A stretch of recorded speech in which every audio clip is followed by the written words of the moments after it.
There were plenty of voter irregularities in this week's general midterm election. First off, one of our election judges arrived 3 hours late and shortly thereafter informed us that he was going to have to be leaving early to go to a funeral.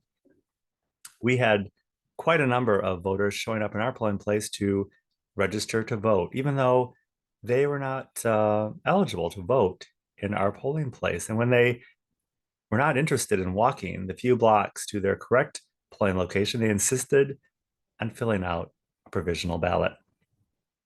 Our Dominion voting machine crashed on three separate occasions, necessitating us to use the auxiliary voting booth and later driving all those ballots through the machine when no one was around. About 10 of those ballots needed to be adjudicated, which means they had to be canceled out and replicated by hand by two election judges, something I've simply never even seen or had to do. On the other occasions when the machine crashed, I was able to reinitialize the machine using what seemed to be something akin to a secret nuclear code serial number. At the end of the evening, when we consolidated all of our votes and were about to transmit, I pressed the transmission button and announced to everyone, next stop, China. And all of the election judges laughed at that, including both Republican and Democrat. Welcome to Conservative Coffee Hour. I'm Stanley Smith, and I think in any election cycle or news cycle, there's always a story and a narrative, and it's always the difference between the two. In this election cycle, we heard about the emergence of the election deniers, and the interesting phenomenon of that is that the whole lexicon and conversation of voter irregularity has somehow permeated the public's mind. And the difference between the narrative and the story are the finer points of exactly what that looks like. And most people, what we hear in the news, their perception of voter irregularity actually has very little to do with the reality in the polling place. And most people who came to vote with us this week, I was aware of the fact that their their view of the polling place is different from the reality of the polling place. And that's unfortunate because there are discrepancies and there are hiccups, but they're not the same things that are being talked about and what's actually taking place. One of the most significant things that I observed in my day of working this election is that the demographics have changed so much. Of course, a lot of the redistricting and moving of polling locations was based on the narrative, the story of the census, which necessitated redistricting some people. So some people were bounced out of their home district into another location. But the other thing that was going on were the numerous registration and address changes in our polling place, which informed my opinion that, well, it's a fact that so many people are moving. They're transient.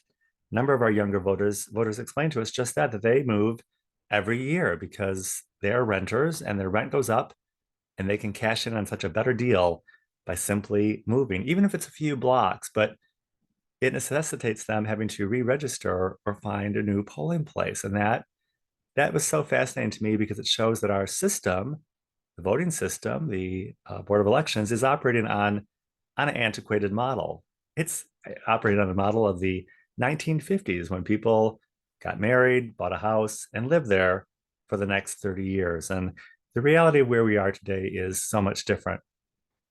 In my many years of working as election judge, we've always been taught during training that we do not want voter ID because we don't want people to be limited to access to voting through an ID. But as time moves on, I can see that, well, in many cases, that would probably be more practical as people become more and more transient.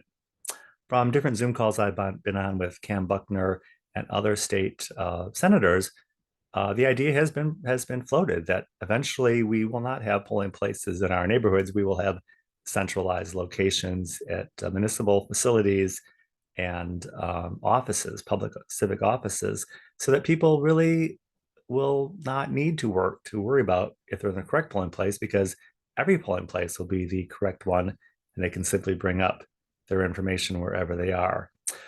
This year, of course, we did have the early voting facilities operating on election day, which were essentially serving that purpose.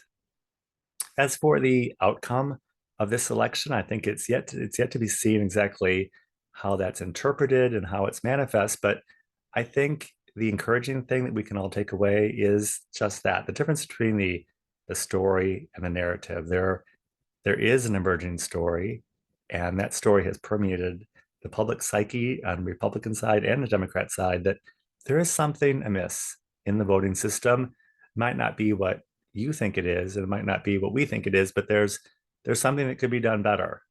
And in this conversation, this long arc of a conversation, there will be change. There is change coming.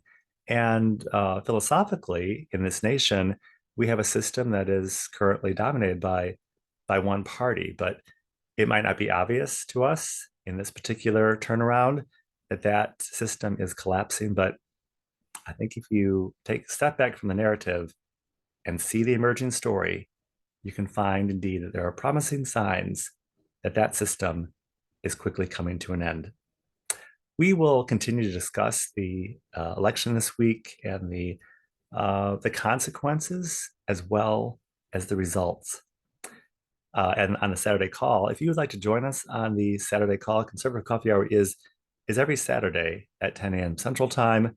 I will include my email in the description of this video. I'll be happy to send you an invitation.